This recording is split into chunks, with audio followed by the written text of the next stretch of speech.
Welcome back to another episode of the Crown and College Podcast presented to you by the CSPN Media Podcast Network. I am one half of your host, Jeremy, aka Black Dante on Twitter, aka Niggamort, aka Nice for What is a Good Bop in the Gym, aka next week a Fashion Nova for Men is coming out, and it's a payday week, so your boy's gonna be out here on bad bitch status. Know me, know that, know it. And I'm joined by my friend and my co-host. Tell you who else gonna be wearing a nigga Nova. But I will do that after I introduce myself. Hey y'all, it is your girl, Auntie B, aka Tall Bianca XO, aka 6'4" and flats, aka damn it, why did I just tell y'all my height? Niggas is weird about that shit.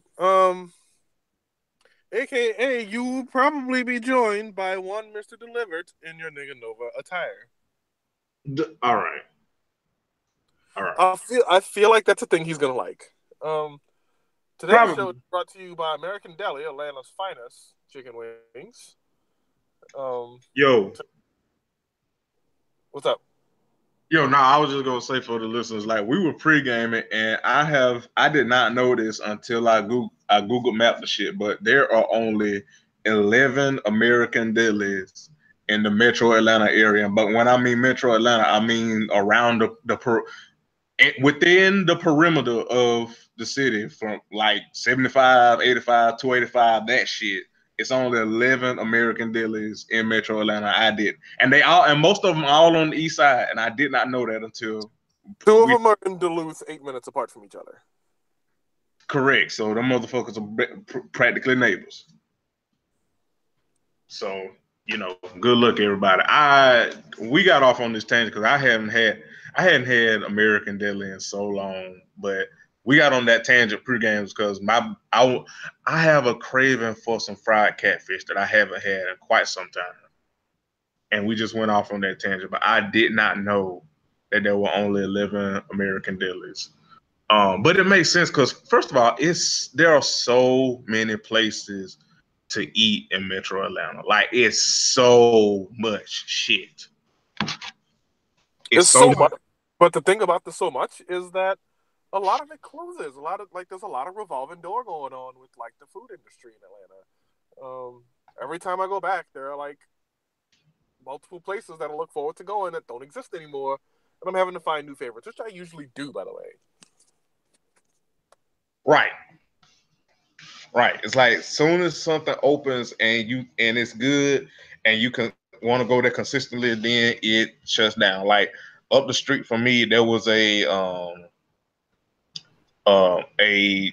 donut shop that I've been here. I moved into my place like almost damn near like a year and a half of shit. When I first moved in, the shit was just opening and it was pretty damn good.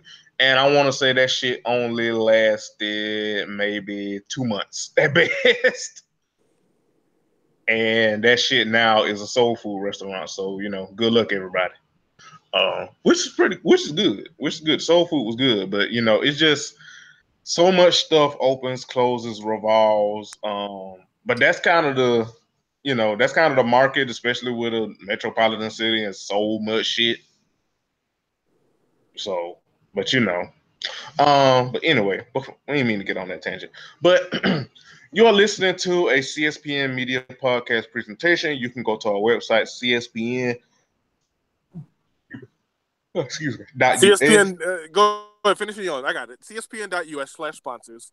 From there, flip through and find all of the things that your heart may desire. If you like wine, we have the Wink membership. If you are going to start cooking but want to have some help with meal prep, we have Blue Apron. We still have the Amazon deal. Just click on through and shop away. We still have, for the freaks that are listening to the show, all 7 of y'all, hey. We still have the Adam and Eve Toys hookup. We still have the Busted Tees hookup. We still have mycomicshop.com. So for all you niggas who keep talking about how right Killmonger was, go read the comics. Catch up. The show is also brought to you by a white dude I just saw on his bike pedaling down the street. No hands because he's using his hands to air drum. Good luck, everybody. You heard me right. He was pedaling hands-free because there was a part in the song that he was listening to that inspired him to air drum. Whew, child, the ghetto. Portland also has hundreds of miles of bike lanes, so he'll be fine. Yeah. Yeah. Yeah. But yeah, thank you all for rocking with all of our sponsors. Jesus. All this, and it's of no extra cost to you. All it does is give the network a portion of the brick to keep the lights on so we can pay for bandwidth and keep all these wonderful shows free. So you, the listener, won't have to pay to listen to my country ass sound like Bianca. I'm still here. What's up? Nah, that was an alley for a joke about what I sound like. No. Yeah, nah. You were going in and out on my side. Let's see things that Jeremy sounds like. Let's do a compilation really quickly. Sounds like a plate of deep fried tools. Yeah. Sounds like the undercarriage of a box Chevy that has 275,000 miles on it. Also fair. Jeremy sounds like the broken spine of a well-used spiritual hymnal that you find in the AME church. Also fair. Let's see. What else? Jeremy sounds like the one mechanic who went to school and got a degree in something else.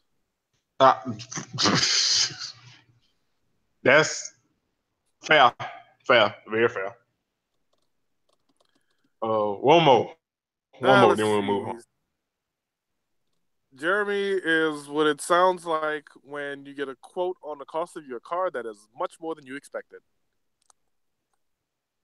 All right, I think that's a great way to wrap it up. So today, on the docket of Crown and Collards,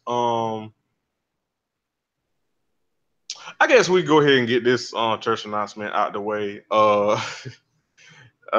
So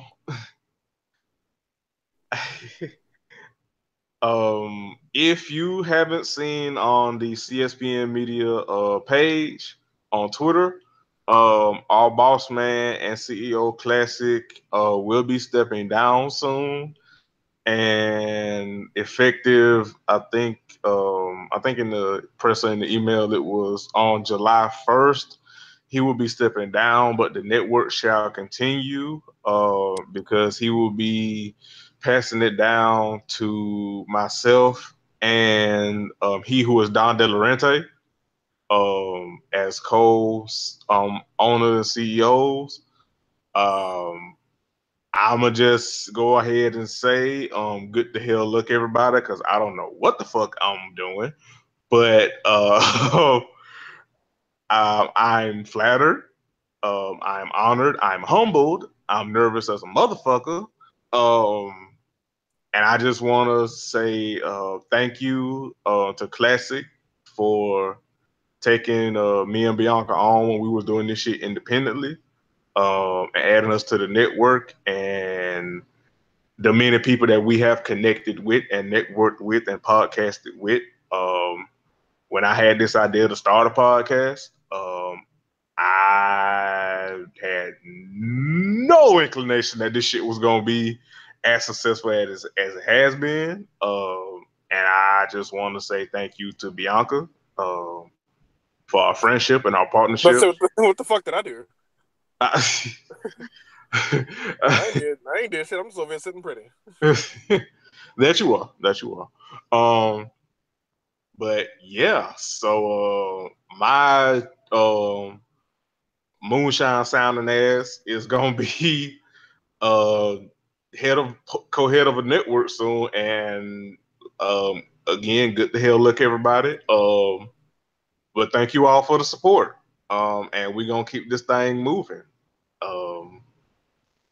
And yeah, shout out to Classic and good luck to him and all of his future endeavors. And he's not gone for good. He will definitely be around, and also as an advisor. You know what I mean? Kind of like how Steve Nash is now in the league, in the NBA. But yeah, so That's that church announcement because I feel like it would be remiss if we didn't mention the shit. All right. So speaking of the NBA, so it's pretty much over. Finals are pretty much over. Damn. Okay. Next topic. Yeah. I want to so say this though. Where's LeBron playing next season?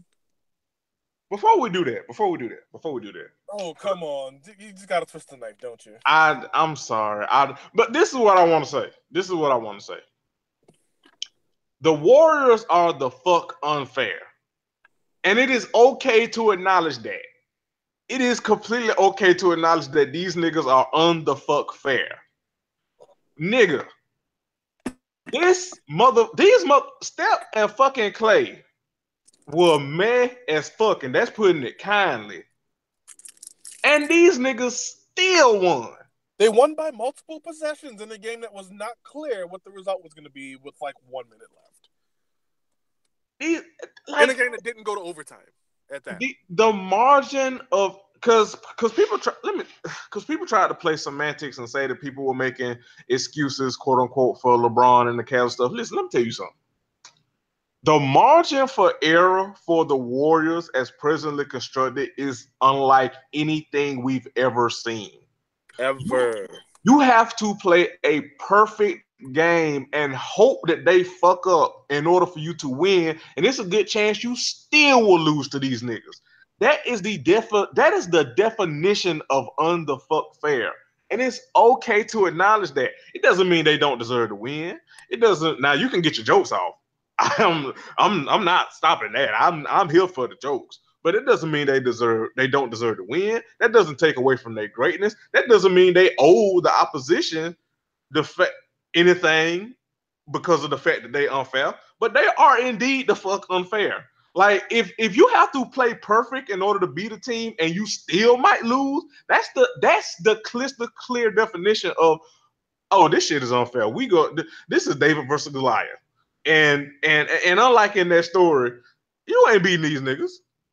As presently constructed, you ain't nobody beating. Listen, the same way that nobody is beating LeBron James in the East as long as he stays in the East, the same way that as presently constructed, nobody, including LeBron, is gonna beat these Warriors. That just is what the fuck it is, and it's okay to enjoy them and be honest about them, and the fact that these niggas are unfair. And it's okay because they are fun unfair. Now you can have your motives and your jokes and your agendas, which I understand because listen, I hate James Harden with everything in my goddamn body, and it's hard for me to be objective about that nigga. I get it. I understand. Truly, I do. However, the Warriors are just unfair. They are, again, their margin for error is unreal. These niggas could play piss poor and still fuck around and win with relative ease. That shit is insane.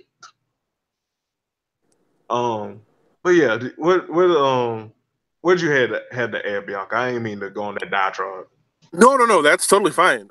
So you mentioned how again, like 2 players were off and then 1 player was on, and that's all that mattered. And that just tells you just how unbalanced like the whole thing is. And I mean, you could say, oh well, LeBron picked these guys and all these other things, but on the surface, you cannot like divest from acknowledging that of the 10 best players on the floor, or the 10 players on the floor at any given time, the Warriors have at least 4 of the top 5. Correct. And very possibly 5 of the top 6. Correct. You have the only reason they don't have 6 of the top 7 is because they can't have 6 guys playing at one time. Correct. And that shit is the definition of unfair. It's like you playing 2K and all your whole starting lineup is maxed out to 99, and the other team has maybe 1, maybe 2 99 players on the other side. Like, that is the definition of unfair. I mean, even separate from that. So we, let's look at these teams objectively. Let's do the Dr. Jack style breakdown. So at small forward, you have LeBron James and Kevin Durant. If we're going to call LeBron the best player on the planet, we are then calling Kevin Durant the second best player on the planet. Right. At point guard, you have Steph Curry versus George Hill. I'm just gonna not even chuckle at that because that's ridiculous. Correct. At shooting guard, you have Klay Thompson versus Jonkar Smith. Same. Right. At power forward, you have Draymond Green versus Kevin Love, and that's a little more even than we might let on. But I still give that advantage to the Warriors in that. you got to give that advantage to the Warriors because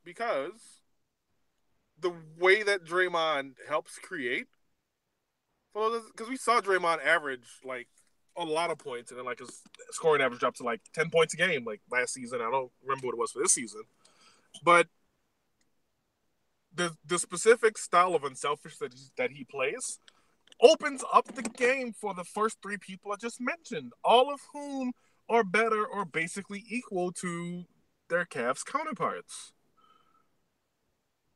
Right. And the thing is, we can do this exact same thought exercise with the Celtics, who lost the Game 7. Terry Rozier versus Steph Curry. That's no contest. Just like with George Hill. Jaylen Brown versus Klay Thompson. Same. Who was playing power forward for them? Al Horford versus Draymond Green. A little closer than, we would admit. But look at the way Al Horford creates and who he's creating for versus who Draymond's creating for. Again, like once you put the unselfish factor in there, and again, Horford's cut from that same cloth in that way. But the undeniable factor is Al Horford's creating for Terry Rozier, and Draymond gets to create for Steph Curry. No contest. So again, they're a good team. They're a team that were built so well as it was, and then the year after winning 73 games, they added the second best player on the planet. So this is not an indictment on LeBron. Like, I know people want to make it that, and they want to be snarky, and they're going to bring up his finals record, and they're going to talk about getting swept twice in the finals, assuming that's what happens. Or they're going to play this extremely perfect game and, actually steal one off the Warriors. But do you realize what we're saying here? We're saying that you have to play perfectly to maybe beat the Warriors. Right. It's a maybe. The NBA Finals. The Cavs had to break records to win one game against these niggas last year. Right. And one. And again, this is not the 2015-2016 finals is in which, in 2015, LeBron willed these guys to a 2-1 lead before they lost the last three games. And then they came back from 3-1 down in 2016. Right. Which had Harrison Barnes on them. Well, and also real quick, because I saw people trying to make this say that this is the same Cavs team that because people tried to bring that up about like he don't have, because they was trying to say that he don't have Kemp as an excuse because this is the same Cavs team that beat these Warriors, which one lets me know that y'all full of shit because you know good and motherfucking well that this ain't that same Cavs team. This wasn't the same Cavs team at the trade deadline. Right. So it's like, again, like it's all these mental gymnastics just to either shit on LeBron or indict LeBron because narratives and biases and all that shit. Which again, I hate James Harden, so I get it. But at some point in time, you have to set that shit to the side and actually talk about what you're seeing and the game and the facts. And the fact of the matter is, this nigga LeBron is playing with the ghetto. LeBron James is playing with the ghetto. And to your point, Bianca, if it would have been the Celtics, it would have been Al Horford playing with essentially the ghetto against a team that has three of the best shooters we've ever seen, arguably one of, if not, and I'll go ahead and say it, the best scorer we may have ever seen, a consistent defensive player of the year, and then a pretty good variety of big men that they can plug in at 5 off the bench and give you consistent boards, defense, and rim protection. I was going to say, the hidden value that they have is they replace Maurice Bates with JaVale McGee. Correct. And that is what LeBron and also insert whoever would have came out of the East. That is what the Eastern representative in the finals will have to go up against is these niggas. That shit, no matter who it is and would be unfair. And it's okay to acknowledge that shit. You are being intellectually disingenuous if you try to do that. Just stop it. It's okay to say that these niggas are insane. They were insane before they added KD. Then they just made the shit fucking stupid in a good way, basketball wise, but still stupid. And it just is what it is. You have to play perfect and hope that that all of them be off their game to maybe have a chance to beat these niggas. That shit is insane. But people will call you either a Warriors hater or a LeBron apologist for pointing that shit out. All right, so where's LeBron playing next year? Yeah, because first of all, y'all stupid, and we don't spend enough time talking about that. So let's have some fun. Well, first of all, I saw the report that Chris Paul is taking max money, so rule Houston out. Oh my God, are you kidding me?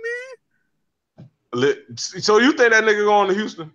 No, I'm surprised that they offered him max money. Oh yeah, I saw that. Was it yesterday? Chris Paul in his age 37 season is going to be making $45 million. Yeah, I saw that shit either after the game or maybe like this morning. But yeah, they're gonna offer that nigga max money. It's already reported. They are locking the shit out of these players this season. Not this season, when this CBA expires. Oh my fucking God. Mm-hmm. No. Mm-hmm. No. Mm-hmm. Okay, so yeah, rule Houston out. Right, so rule Houston out. People been saying Philly, but Not no more, I'm not. Well. Are you aware of what happened in Philadelphia, sir? No, I'm not. What happened? Okay, so team general manager Bryan Colangelo, son of Jerry Colangelo, who founded the Phoenix Suns and is the head of Team USA basketball, was found to have an account, or have multiple accounts rather, of burner Twitters that were defending him and were leaking potentially damaging health information about the status of some players. Oh no, baby! What is you doing? And also defending the shape of Bryan Colangelo's collars. Oh shit! Oh, he does wear some really funny collar shirts. So, apparently his wife took the fall because the accounts are registered with her name and email address, or her phone number and email address. And so here's how they got it. So, a writer for The Ringer, I can't remember his name right now, I don't want to get it wrong. A writer for The Ringer, which is Bill Simmons' sports site, discovered these curious tweets about Bryan Colangelo, this curious defense of him, and decided to do some poking around. And he found multiple accounts that were doing the same thing. And so this reporter reached out to Bryan Colangelo about one of them. And all 5 got locked as a result of it. Except he didn't know that the reporter knew about all 5 of them already. Well, so the easy line to draw was, it's Bryan Colangelo.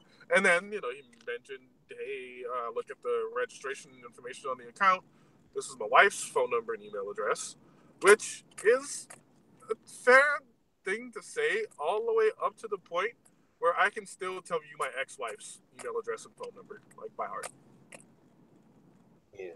It's been a weird year in the NBA for people affiliated with the NBA with burner accounts, but that's neither here nor there. So yeah, we can rule Philly out. So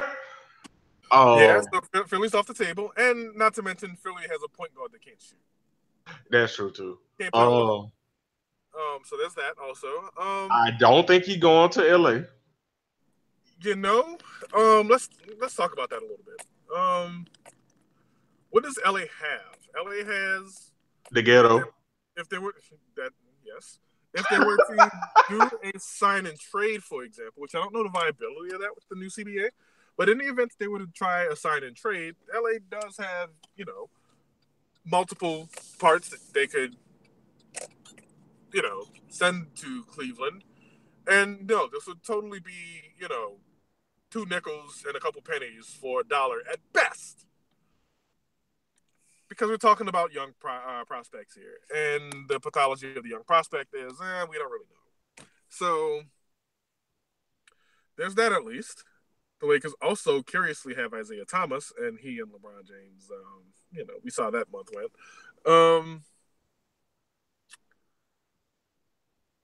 So he would be gone, and it would probably take having a third team involved to get him away from the Lakers if LeBron's going to be the one who remains.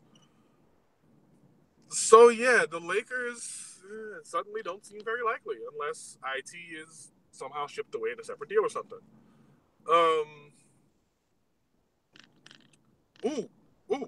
You know who is a compelling option and also has a dire need at small forward and also has possibly some free agency money freeing up as a pretty big ticket guy is probably going to be leaving the franchise, potentially. We don't know that yet. The Pelicans? The Pelicans! That is right, my friend. The Pelicans are at minimum viable. Yeah. At minimum, yeah. I'm not saying it's particularly possible, and I'm certainly not even saying it's particularly probable. What I am saying is, based on the way counting numbers work and team demands work and team needs work, you got to consider it. You got to consider it as a possibility. Now, here's another thing. Do you remember the proposition that the NBA made a couple to a few years back, and they were like, we're going to get rid of the whole conference thing when it's playoff time, which is going to seed the teams 1 to 16? Yeah. 16 best teams get in the playoffs, and we will sort out, your records and your tiebreakers and all, when we need to. Guess who didn't want that? Yeah. The person who has an entire conference to himself, and we've seen that for this entire decade to this point. To be honest.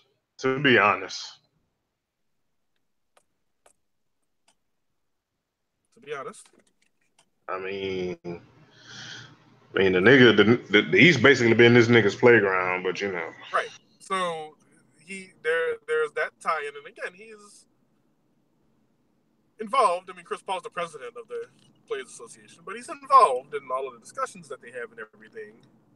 So I guess we got to swing this thing open and start looking at some Eastern Conference teams in earnest.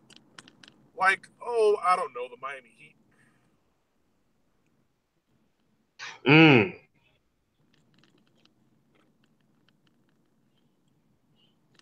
Not saying, but what I will say is that the Miami Heat have cap space. They have young assets. They still have Goran Dragic, so they have secondary ball handler in the need of that. They got some compelling pieces, and it's not like LeBron didn't play there before. So won't get his 2 best buddies maybe around this time, but that I'm putting it on the table. And that's all I'm going to do with it. I'm not going to do much more than that, but I'm going to put that on the table, my friend. And I want to get your thoughts on maybe LeBron going back to the Heat.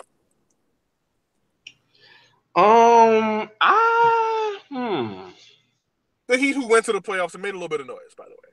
Yeah, they did.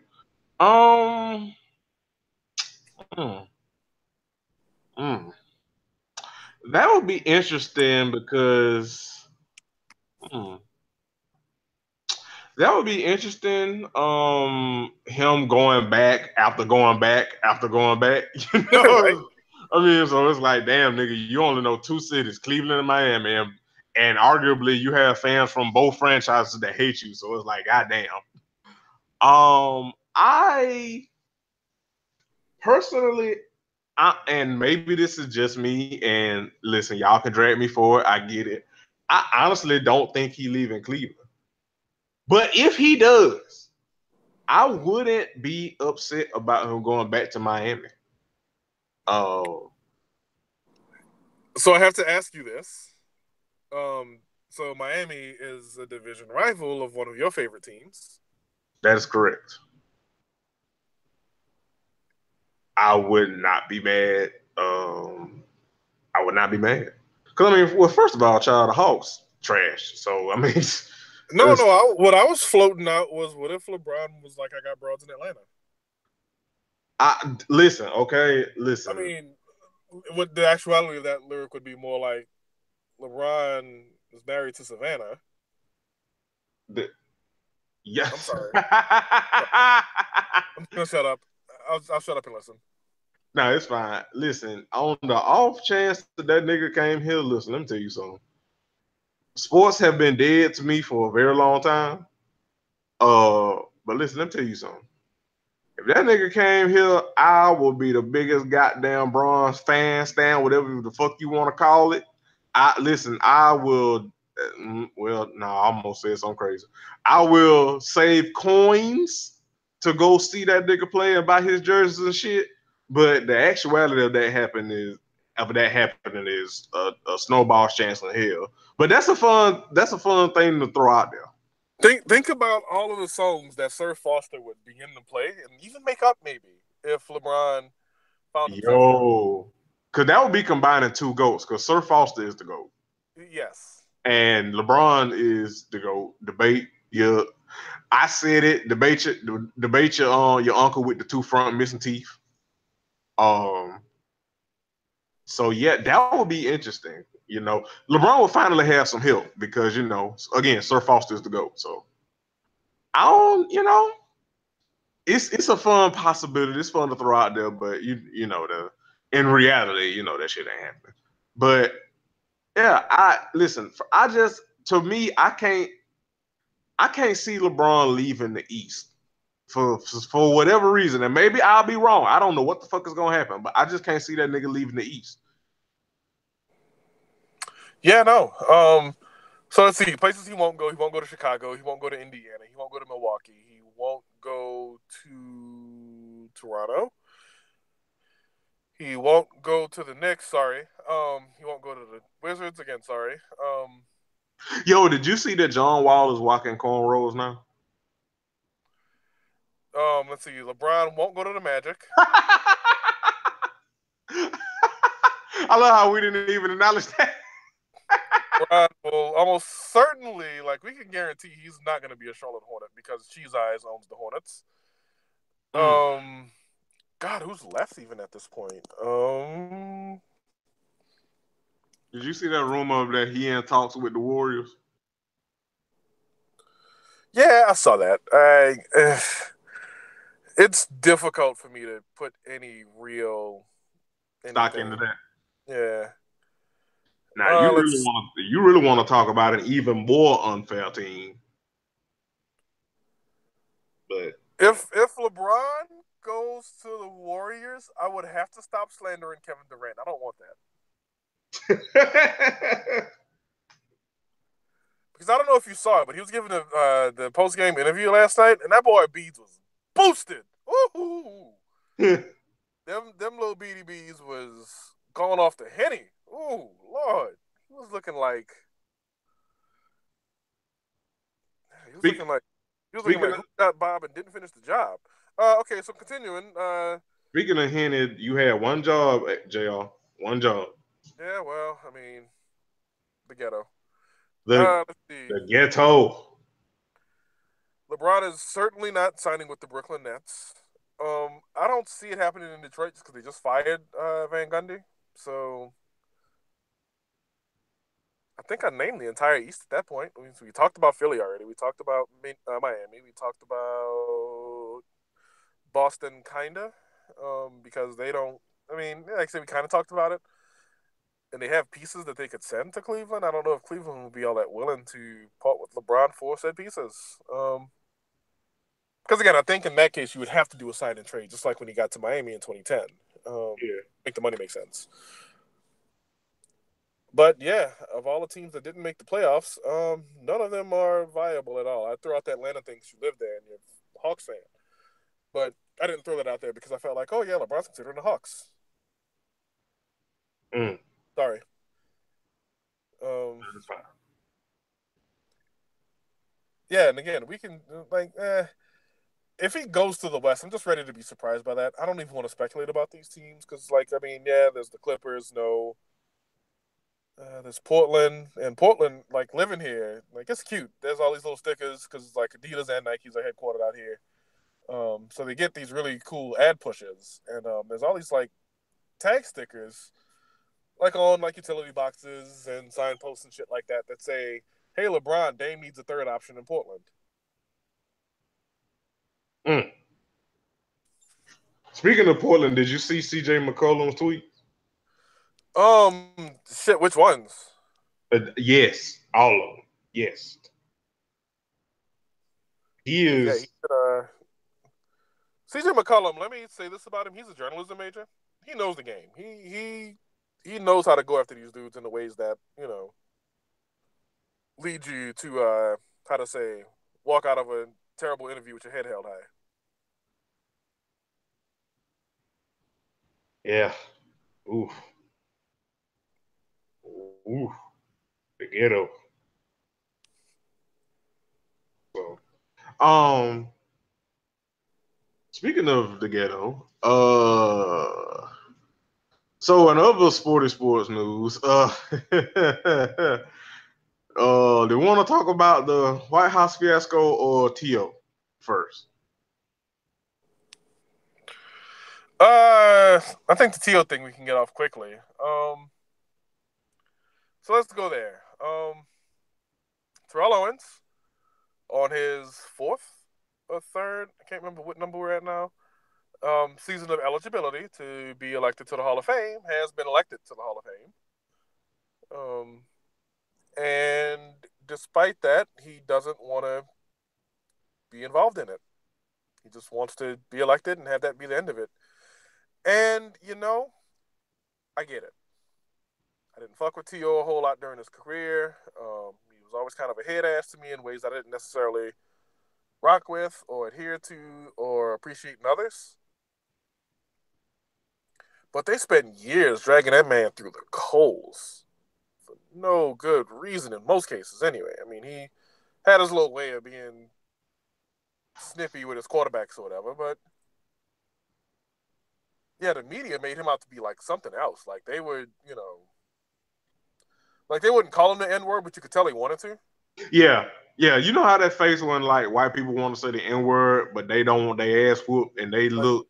Old boy who got lifted over that McDonald's counter? Yes, with the I ate ass face. Yes. Yes. They always scrunch up their face like they got a fart on their lip. Yes, that is the face. It's right. No. Yes, that's how they treated T.O. I always call you the N-word, you black person. Right, you thug. Right. Yeah. And so yeah, I get it. I endorse this move by him, and it is weird for me, admittedly, to be in a position where I agree with T.O. on anything, but this is the one where I'm like, yeah, I mean, I feel him too. You got me in your corner on this one. Yeah, it's I mean, because I was y'all spent years shitting on me and moving the goalposts of why I couldn't get in, and now I'm finally in. It's nah, fuck y'all niggas, because I should have been in, which he should have been in. Now, whether you like him or not, that's up to you. But as far as the criteria for the Hall of Fame, that man was definitely a Hall of Fame. It should have been in before now. Mm-hmm. Yeah, he's I think third in touchdowns all time, second in receiving touchdowns. I think. Yeah, behind Jerry Rice. Behind Jerry Rice, I think. He's second or third. Randy Moss is up there. I know their numbers. Yeah, it's him, Randy, and T.O. It's Jerry, Randy, and T.O. And I think T.O. and Randy, depending on like if you want to say touchdowns or receiving yards or whatever, they kind of interchangeable, but they are the big three. Yeah, I think Randy Moss got him on the yards, but I think T.O. got him on the touchdowns. I think Yeah, because T.O. wasn't a full-time starter his whole career. I mean, Randy Moss had the couple seasons with the Raiders, and then the last season in Minnesota was kind of trash. But yeah, I think Moss has the yards and T.O. has the TDs. But either way, 2-3, 3-2, however you want to look at it, he produced on the field. You know, again, my issue is that quarterback name but one ball. He's going to throw the ball away. He's going to throw it, and might not always be you. And you might be the kind of guy that you can throw open, or you can beat a double coverage because neither of the guys on you are as good as you. Like, there's all these different ways around it. And again, I agree. Wide lens view with that. But the thing I couldn't get with was the way he just dogged like team leaders, like publicly, commonly, like all the time. And the people who like that are the people who are like, yo, I just keep it real. I just keep it real. And it's like, no, you keep it rude. And those aren't the people I'm necessarily fans of in any context. And yeah, T.O. was in some ways kind of emblematic of that type of person. So I am glad that, having said all that, I'm glad that he's not going to the Hall of Fame to be sound bit to hell, the inauguration stuff, to be sound bit to hell and to have his words misinterpreted that one last time. Like, I think he's just kind of enjoying his life now, and good for him. yeah, yeah. Seems like he has reached a place of peace in his life, and it looks good on him. I have to give credit where credit's due. Peace looks good on T.O. But speaking of things that are not peaceful, Woo! Do I so get to bring this in? yeah, because you got more backstory on it than I do. All right, so Super Bowl champion Philadelphia Eagles. I'm sorry, y'all, I was wrong. There you go. Went It's fine. ahead and decided, mostly as a team, that they were probably not going to go to the White House for the tradition of meeting the president in the summer to have your, championship commemorated by the White House and da da da. And so what Orange Cheeto decided he would do instead was throw a party for true patriots to sing patriotic songs and hold their hands over their hearts and be performative head asses. Correct. And looking the fuck stupid. Exactly. One person did want to go to the White House, and this won't shock you who this person was. It was quarterback Nick Foles, who, He who is again, Nick Foles. he was Nick Foles, who carried the team through December and January. People thought he wouldn't do it, me included, and he did it. And good for him is what I say. I have nothing to hold on to in that sense in terms of like any sort of pride or anything. He stepped up, he got the job done. Props. Caught a touchdown pass. And he caught a touchdown pass. He wanted to go to the White House to partake in the festivities, but the team was disinvited, so he didn't go. And like the Eagles were going to send like him and like a couple staffers and maybe the mascot, like maybe a couple cheerleaders. Like it wasn't going to be like this big old thing where like the entire team shows and they take the picture on the South Lawn and they do the picture in the big gallery and they present the commemorative jersey to like they weren't going to do all that.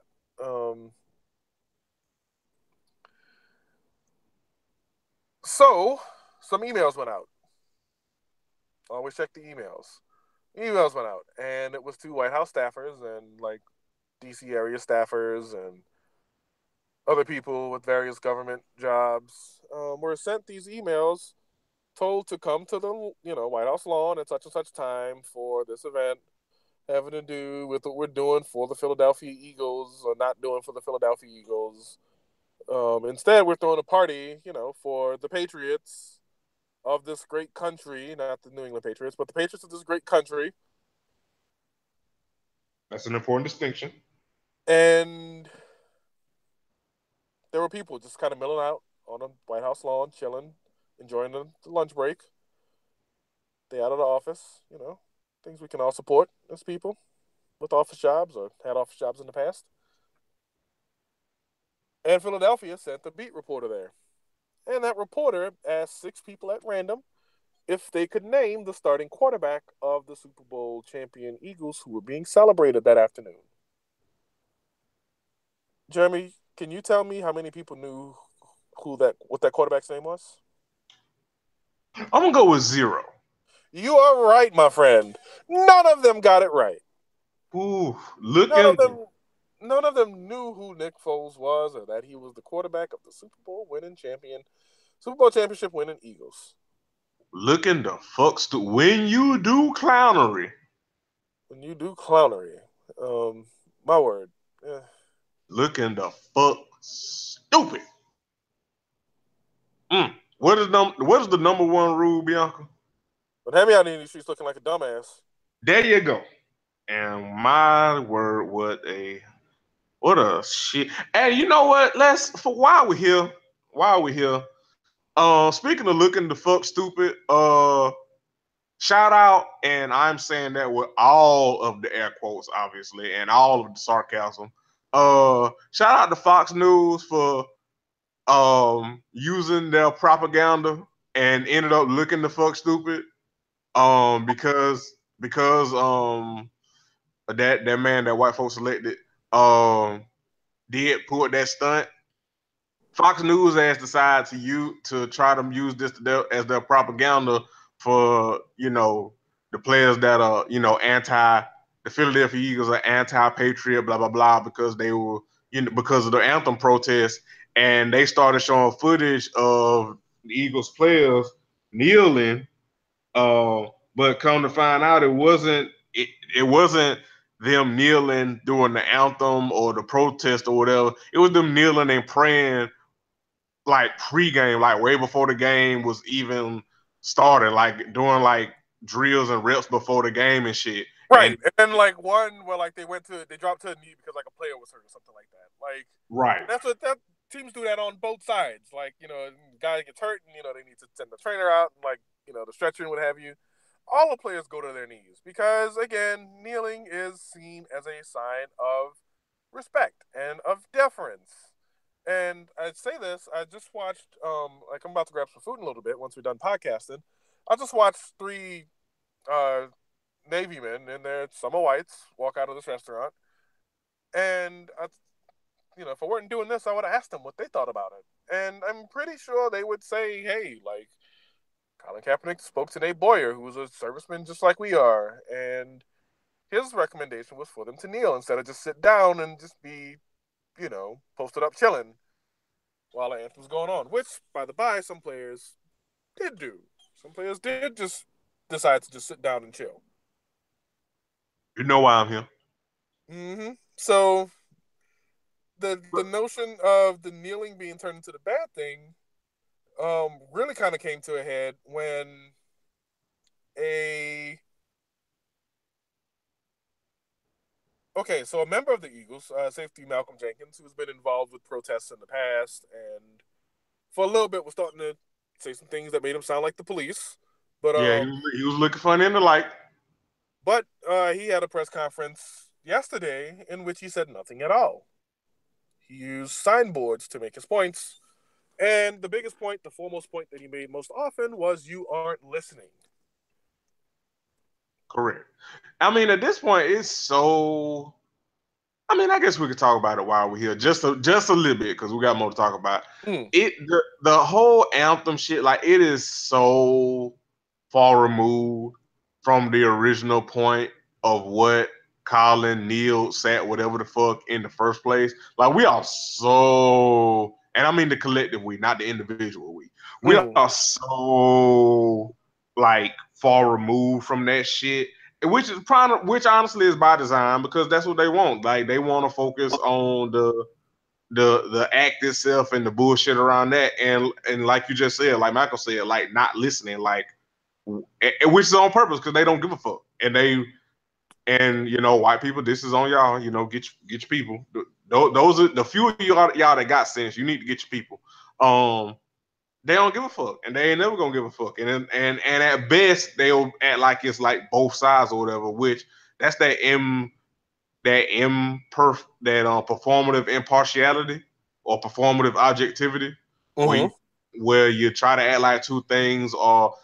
Speaking of, remind me to come back to that. Try to act like two things are like it's both sides. Ignoring power dynamics and nuance and all that shit. So again, it's by design. We have gone so far from what Colin protested about. But speaking of nigga, when I tell you, did you see that report that came out with Colin's lawyers about that lawsuit against the NFL? You talk about tea. I got it keyed up in my reader for when we're done, because I'm like I want this in my veins. Like Tea. I want all of this story. Like give it all to me. Theater, I tell you. But yeah, so they ended up looking the fuck stupid over that shit. The Eagles made them look the fuck stupid. They had to end up apologizing to the Eagles. Well, Fox News did. They had to end up apologizing to the Eagles organization and the players because see, you should have just sat there and ate your goddamn food. But nope. You want to be out here looking the fuck stupid to try to for your little propaganda and agendas and shit, and not look at you. But so yes. So since we're here, speaking of the White House, so Alice Johnson got pardoned and was released. I want to say, did it break what? Today is Thursday as we were recording. It broke what? Tuesday? Broke on yeah. Yeah. So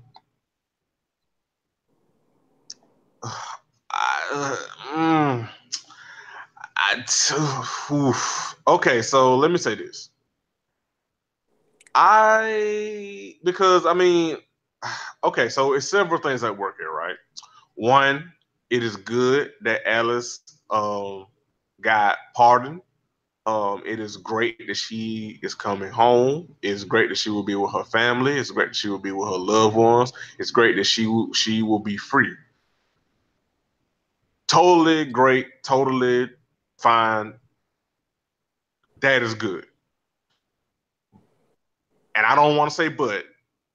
I want to say, however, it is sad that this administration is essentially using her as a prop and a political bargaining chip, essentially to be like, oh, hey, look, black people, this administration is a racist. Look what we did.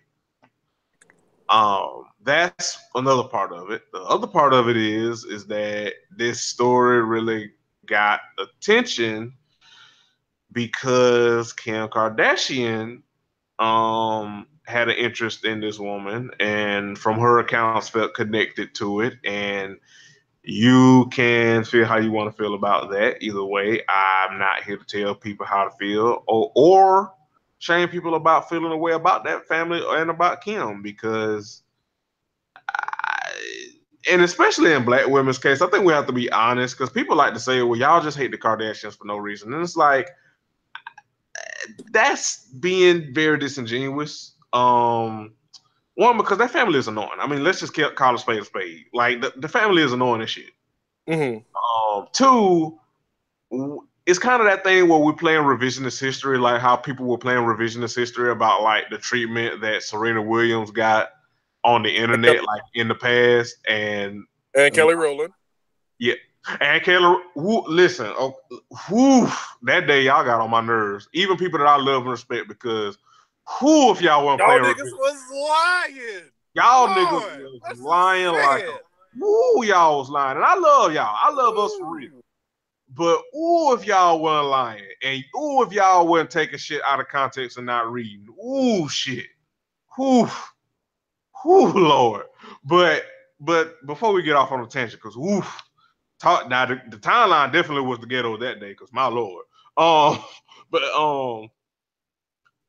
it's a bit revisionist because because one of the reasons, especially online, why a lot of black women are have ill feelings towards that family is because on social media, niggas, not on an individual basis, because you know niggas love to throw a not all, not on an individual basis, but in general, there were niggas that used to elevate the Kardashians and purposefully antagonize with other women, specifically black women, with the Kardashians, like putting the Kardashians up on a pedestal. Like, we're not finna say that like niggas didn't used to say shit like, you know, fuck these, you know, get you a Kim K or some crazy shit like that. Like, we're not finna say that like that wasn't a thing, because it was. Now, niggas either grew out of that shit or they've realized that shit wasn't popular anymore, or whatever the case may be, and they don't do it now.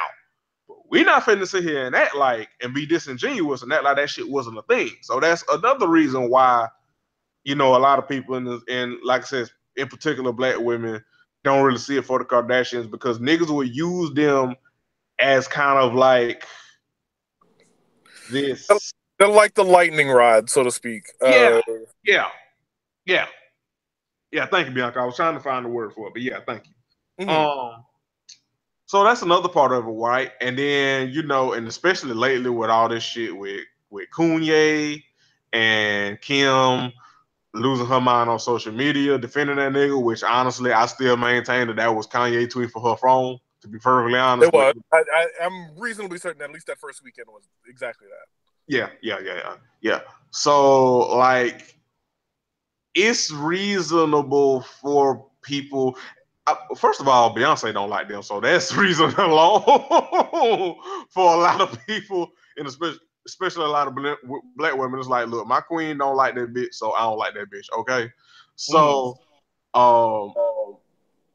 it's one of those things where multiple things can exist at the same time, where people have valid reason to not like Kim Kardashian or that family. But she also did a good thing, and it's great that Alice is home. But also, it's sad that Alice is going to be used as a prop and as a political tool for this administration, against black people, pretty much. And also, the other part of it was that some people, not a lot from what I saw, but some people, anti-blackness really showed, because again, it's that thing where, and I'm not just gonna say black men did it, because I saw some black women doing it too, but people were using the Kardashians, and in this case Kim, to show their anti-blackness, because as soon as that shit happened, you saw some. Oh, go ahead. No, I'm just amazed because, you know, today's Prince's birthday, and I'm on the same street in front of the same restaurant, and I got a couple fellas in some Prince get-ups, one with the artist-shaped guitar on his back while he's on his bike. Real. Oh, I wasn't gonna. I was gonna make Prince. no, I was gonna make a mention. I was gonna make a mention of Prince towards the end, because I wasn't gonna let us forget. But yeah, I just got surprised by this. Like, I wore a purple tunic today because, you know, Prince Day and all, but yes, yeah. So, but yeah, so it's like multiple things can exist at the same time with this shit. And you know what I mean? What I will say, and like before I was finna say, it's like some people use that. It was like, it didn't need to turn into like, oh, Kim Kardashian is like woke, or like she's an activist now. Because first of all, what was reported initially and what Kim actually went there for are two different things. Because what was initially reported was she was going to talk to Orange Mussolini about prison reform. And from what it seems like what actually came out recently, Kim was just attached and invested in Alice and wanted to see about getting Alice some justice, which again is good. But that's not the same. An individual case is not the same as like widespread like prison reform. Mm-hmm. You know what I mean? Because like that was apparently that's a thing she cares about, independent of like this commutation of the sentence or what have you. Because she met with him about that like 2 weeks ago as well, and so I don't know. Like if gonna keep fighting for this, or like, is she really found her thing? Right. It's Does conflicting he have information. a sensitive ear in the White House office? Like, what is this? Yeah, I think that's the best way to like, what is this? Because it's so much at the same time. Like, cause see, I didn't even know that part until you just told me. So it's like conflicting information and shit. But what we do know is that Alice is home, and that's good. And like I said, it's sad that she gonna be used as a tool. And while Kim did this one good thing, it don't erase the other fuck ups she and that family that done had, and people are entitled to feel and well within their rights to feel how they feel about her individually, independent of this one good act that she did. So and don't cause and you don't need to turn this into a Kim versus activist, or Kim is doing more than activists, blah blah blah. Because first of all, a lot of us talk a real big game and a real strong game, strong game about activism and activists and what we think activism should and shouldn't look like and what activism is and isn't. And this is not saying you can't, that any activist or whatever isn't above reproach or critique. This is just simply saying that a lot of us fought very loudly about shit and about activists, and we know good and goddamn well the most our activism is a retweet, a retweet, or you know what, and I'll say this, and people can disagree with it, it's fine. A lot of us take our asses, and our form of activism is voting and doing nothing else. Um, and that's not to say that voting isn't important. Obviously, before people, get VV loud and aggressive with me, that's not me saying that voting isn't important. What I'm saying is there's a lot of grassroots stuff. There's a lot of local causes that a lot of local activists do that's either in conjunction or independent of voting, and all of it helps. All of it is a step towards freedom, and a lot of us, and especially with this election, a lot of us talk a really good game, and we think it stops at voting and that's it, and that's not the case. Like, there's a lot of stuff outside of voting in conjunction with voting that you can do that a lot of activists do while we sit and just basically, stick our nose up and feel good about ourselves just because we cast a ballot. And I'll leave it at that. So, just something to think on. You don't have to agree. I mean, it's fine. I mean, you're not gonna beat my ass for my opinion, but good luck, everybody. Yeah, no, I mean, you see a lot of that lately. Like, and I saw, Dragonfly Jones mentioned, when Kate Spade passed away, and people were like, talking about like, well, she passed away in suicide. People talking about, like how suicide might have affected them and their family, or how, people may feel like, hey, suicide might not be the answer. Like, reach out to the suicide hotline and see if they can help you find a purpose, or whatever. I don't really traffic much in the talk about suicide myself because I have, still things in my own life that I'm dealing with about it in that way. But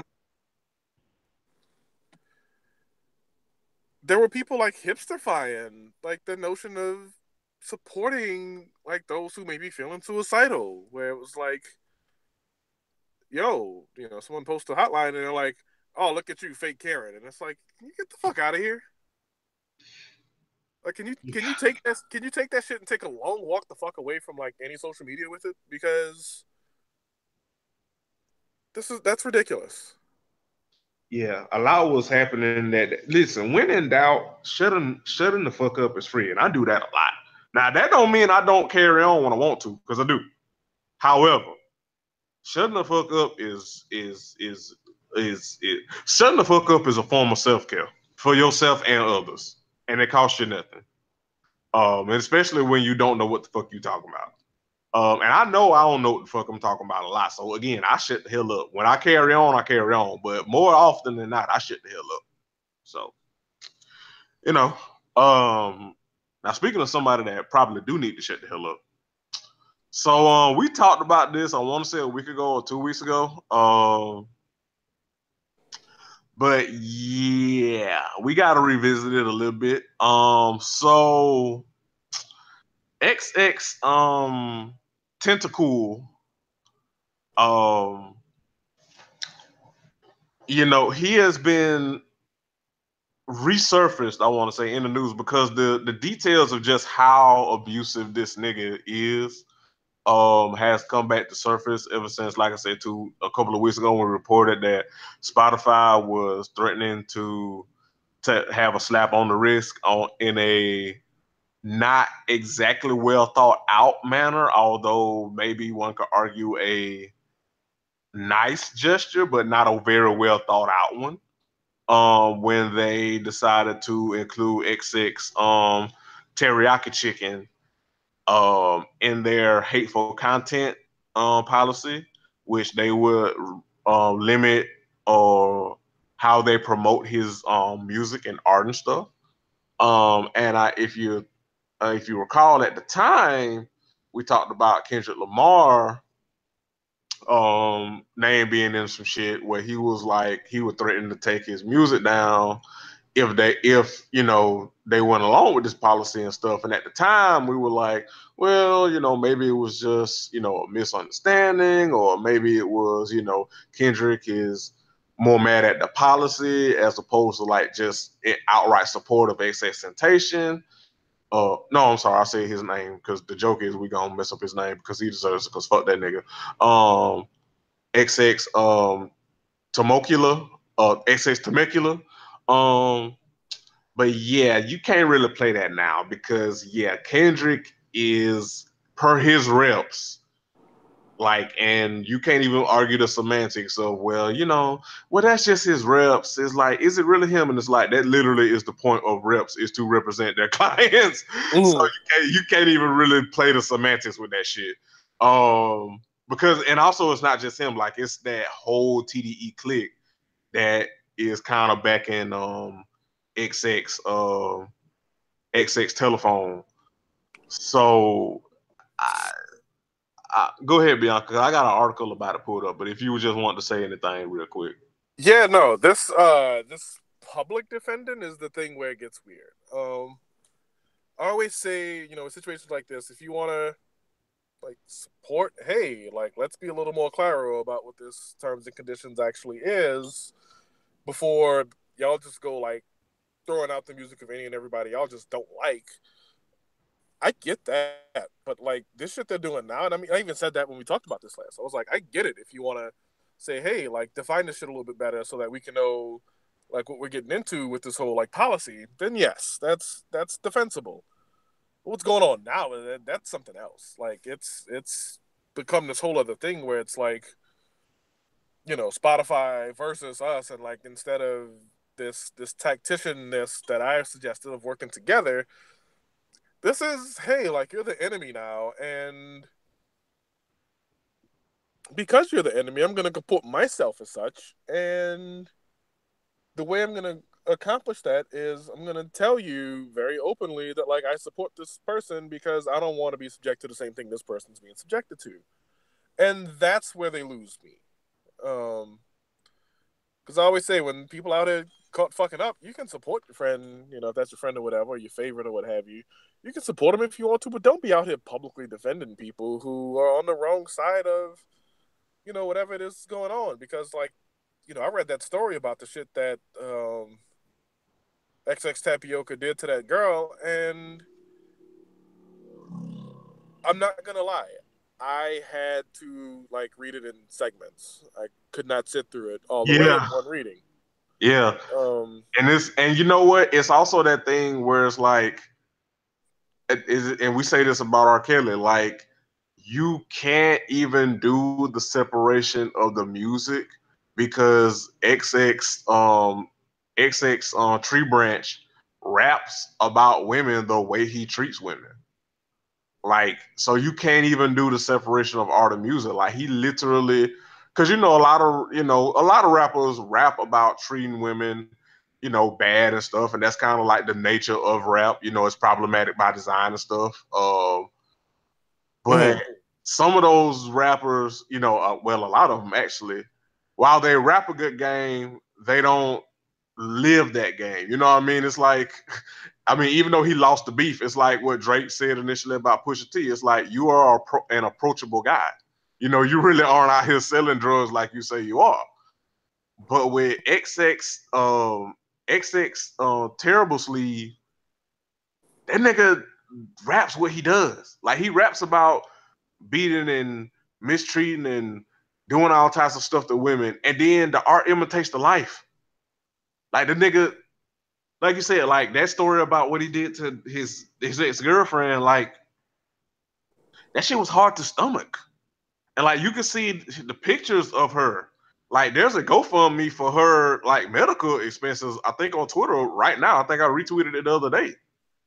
So for Kendrick and TDE and that label to be promoting this nigga's music and supporting this nigga,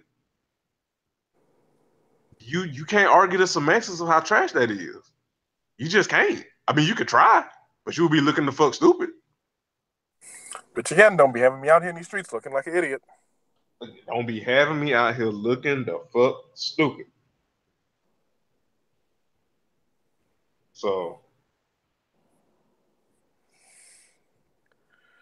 but yeah, no. Again, like Spotify did need to fix the policy, and they needed to be more claro with it.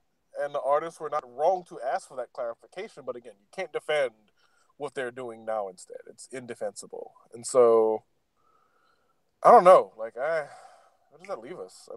it's that black male solidarity shit, man. Mm-hmm. It's like niggas love to defend and niggas love to support an abuser. I just, and it's sad to kind of leave it at that simple, but yeah, it's unfortunately niggas just love to support an abuser, and it's sad, it's disappointing, but it's to be expected at this point. It's surprising when niggas do come out and say, yeah, this nigga trash and fuck this nigga and I don't fuck with this nigga at all. Like it's rare that you get that, and it's sad. And I'm talking about like far as entertainment and shit goes. Like it's sad, but it's rare that you see a nigga just come out and say, nah, fuck this nigga trash, he an abusive piece of shit, I don't fuck with this nigga. Nah. Like you'll see silence at best. And then at worst, you'll see some shit like, oh, I support this nigga. Or like Tyrese and Scottie Pippen in videos with R. Kelly toasting this shit. You know what I mean? Mm-hmm. So, but hey, I don't know. I don't know. It's up to people to feel how they feel about Kendrick and if they want to stop fucking with him or cancel him or whatever. But this is definitely not a good look. But something that is a good look, depending on who you root for in this situation, which honestly it's only one clear person to root for, but people are weird. So keeping with the rap game, Lil Wayne won his lawsuit against Birdman. Against who? I can't really call that nigga baby because when I think of baby, I think of like when I think of baby, I think of like adorable little munchkins, little humans, and Birdman look like a fucking foot. So it's like I can't really call it because it's like how can I call you baby and you look the way that you look? Like you look like a you look like a ball of soot, sir. Like how is your name baby and you look like an old shoe? Like how? So I can't call that man baby. That motherfucking name is Birdman. But yeah, Lil Wayne won his lawsuit against Birdman. Good for him. And now he's a rap-free agent. He can go spit his what would you call his raps? Codeine bars? I don't know. Lean bars. He can go annoy people with his rap tunes. Somewhere else now. Good for him. Yay! Clap clap. Um, I would just want Birdman as Joanne the Scam. yeah, Cause yeah. my Bert, lord. and I'm gonna tell you, I went to the nerd school in New Orleans, and I remember I was in high school. We were talking about the rise of Cash Money. I was in ninth grade, and like even then, like this was '98. We were speculating then that Birdman just stealing all these niggas' money anyway, and like we saw it, and so like the fact that we've got 15 plus years down the line, and like yes, that's exactly what happened. Almost 20 years down the line, that's exactly 20 years down the line.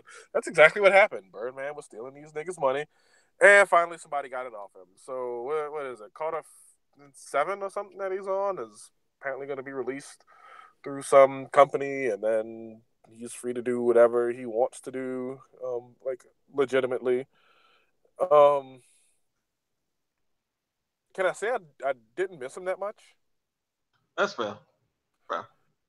But Because here's why I didn't miss him that much. Okay, so people my age who were like 8 years old when Ice Cube was at his rap apex, like to wax poetic about the '90s, correct. and I'm like, yo, that music wasn't for us. Why you even like what? And now they bash the rappers 10 years younger than us. And sure, okay, fine, it's not for you. Rap's a young man's game, and you ain't that young person no more. Okay, that's cool too. But y'all be skipping a whole fucking decade. Mm-hmm. Y'all don't. There is no talk about Ghostface and Ludacris and Ti and fucking Lil Wayne and all these other rappers who Chamillionaire and Paul Wall, and I could go on and on. I mean, the West Coast kind of took a break for a little bit. Outkast, like these other artists who peaked into the beginning of our adulthood, who were subjectively good at what they did, and they just get lost in this like obsession with hype beast in the '90s so much. And I've ranted about this on the show before, and I'm doing it again, and I don't feel bad. It's my show. Kiss my ass feeling like it. Um, but yeah, having said all that, like, uh, is it fair to say that Lil Wayne mumbled so 21 Savage could grumble? Well, Is that a fair, like, is that a sentence I can say? Like, is what I'm asking here. Because I feel like that's where we are, and I feel like yes, there was. I mean, I just mentioned I'm trying to big up all these rappers from an era when I was a young adult and they were too. But snap music was born out of that era, and snap music begat mumble rap. This is what it is. And I kind of feel like we have Lil Wayne to thank for the onset of mumble rap, even though he's not a contemporary of any currently boosted mumble rappers, dare I say. Um,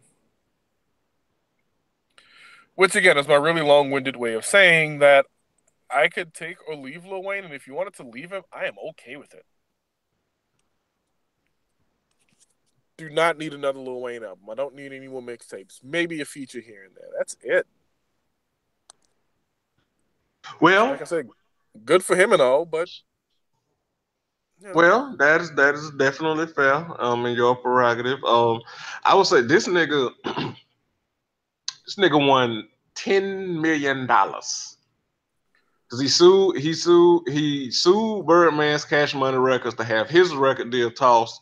He accused the label of owing him tens of millions of dollars, including $8 million advance for the Carter Five, plus $2 million once the album was finished. The agreement is that Universal handed over well over $10 million to Weezy F Baby. In exchange, they received the rights to put out the Carter Five, which they are happy about. I'm getting this from Bossip. And according to this, Birdman didn't have to give up anything to Lil Wayne, but he did have to terminate and toss up the contract, which he did. So, well, $10 million. Good for him. That's a long time of not having a rap, sir. You do not have to ply your trade to make your money. Right. Enjoy the spoils of your legal victory. Right. Good luck, everybody. And decide you want to make a techno album.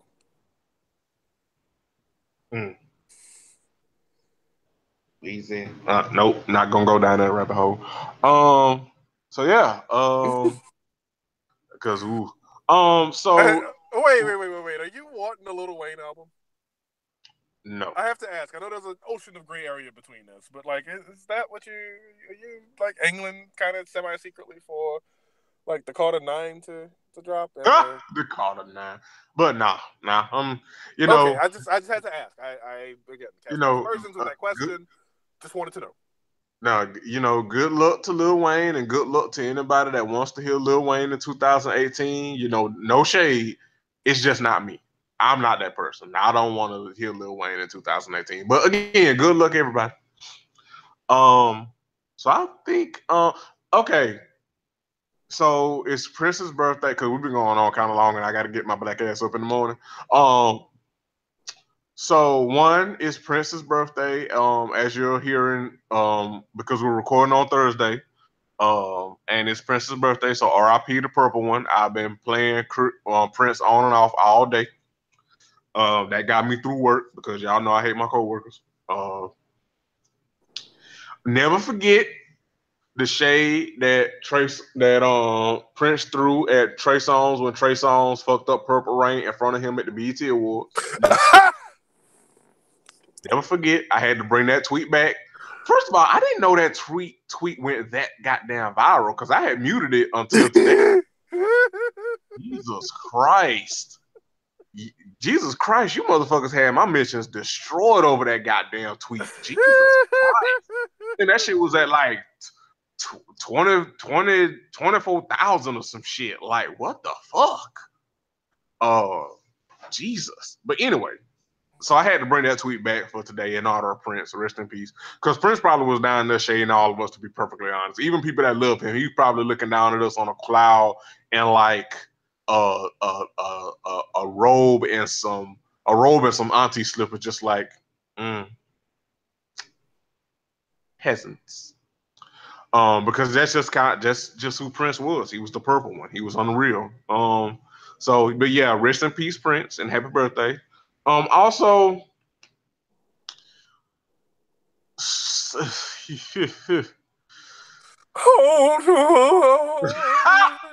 I was waiting on it actually.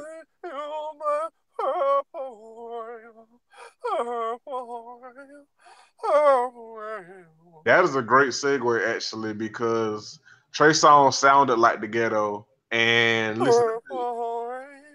Yes, thank you. And straight Twitter is the ghetto, cause listen,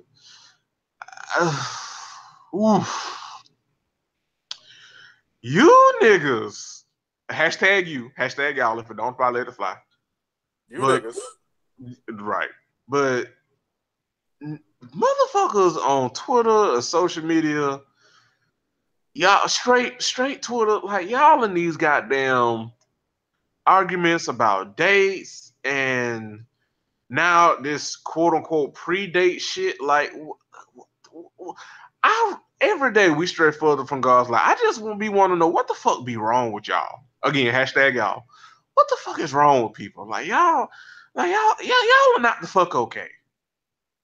Like it was back. We got $200 dates, fly out rules.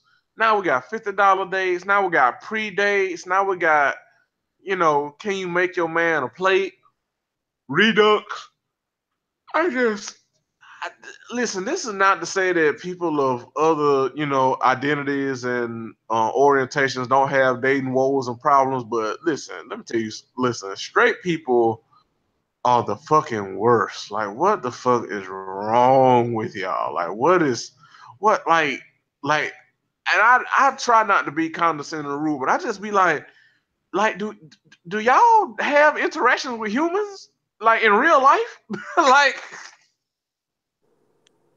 I, mm, I, mm, I don't like it. I want y'all to do better. I want y'all to seek help. I really do, and I don't mean that shadily. I sincerely want y'all to seek help because y'all are not the fuck okay. I am so glad I don't have to pantomime being a man anymore. The ghetto. Okay, so my cousin was in town last weekend, and she was here to be celebrated be received as a new bride, and her husband stayed back home with their younger child. And I said, why didn't he come out? And she was like, well, he would have been bored. And I was like, like I'm acting like, oh yeah, I would have entertained him. Been like, yo, what's up, bro? Let's go. And then like I got like 10 seconds into it, and I was just like, who the fuck said that?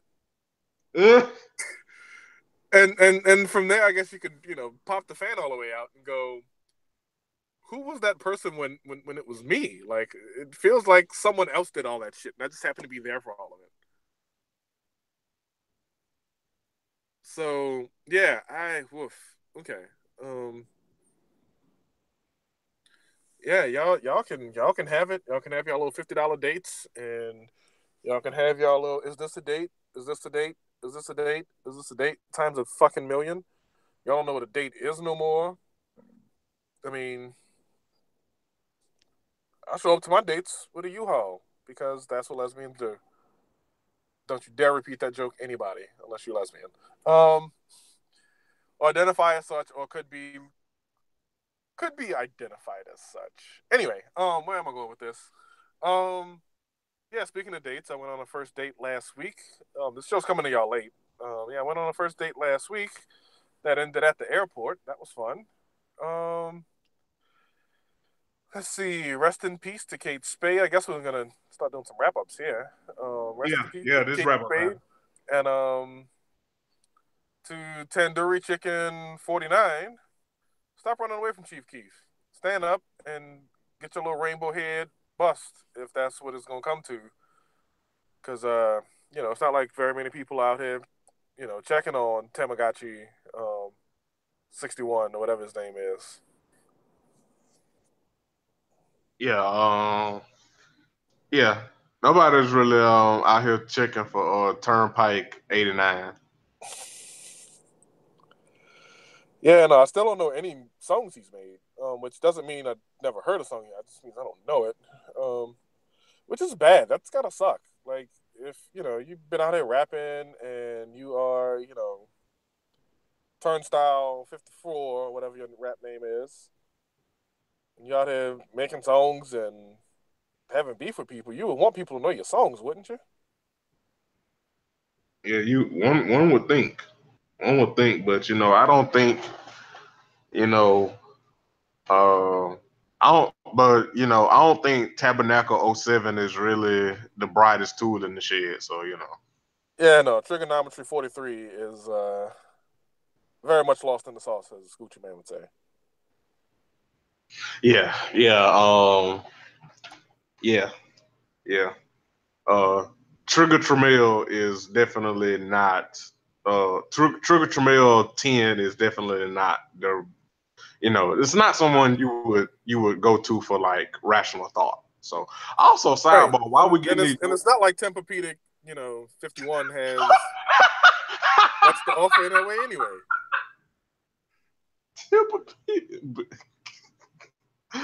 Also, why we making jokes about this dude's name? Like, he is actually a terrible person, like dead ass. He really is. So, but yeah, that's enough of trilogy 86. So, I think this is an episode. Because like I said, I got to get my black ass up in the morning. So, 72 will no longer be spoken of on this show. correct. So, thank you all for listening. Thank you all for supporting the show and the network, and send our boss man and CEO classic proper send off. And yeah, thank you to everyone that's supporting me and Don as we do this transition. Um, and we're gonna keep this thing going. And we got So you just plans. appropriate in transition. You just appropriate in transition. Is that what's going on All, here? That was all right. No, not being serious. All right. You're doing amazing, Bianca. I'm doing my best with what I have, where I am. Yes. But yeah, shout out to everyone that's rocking with us. And Bianca, if you got anything else to add, I think we can wrap this on up and get on up out of here. Shoe designers, come on, stop stopping at 11. Come up to like 14 at least. Please, fuck with your girl. Please, fuck with your girl. Yeah, that's all I got. I went shoe shopping today, and yeah, it wasn't successful. Oh, and shout out to Julia, the flight attendant who bought the fire ass shoes while I was shoe shopping today. That she asked their opinion, and we offered the opinion, and she was digging it. So shout out to you. Enjoy Portland, and may your travels be awesome always. Yeah. I didn't even give her the link to the show. I just shouted out the fucking air. This is stupid, but she was fine. I mean, yeah. It's fine. Good day. Glad to offer my solicited opinion. Yeah. All right. And with that, we're gonna get up out of here. We'll see you guys next week. Be a greater hoe, not a hater hoe. And we out. Popeye's chicken.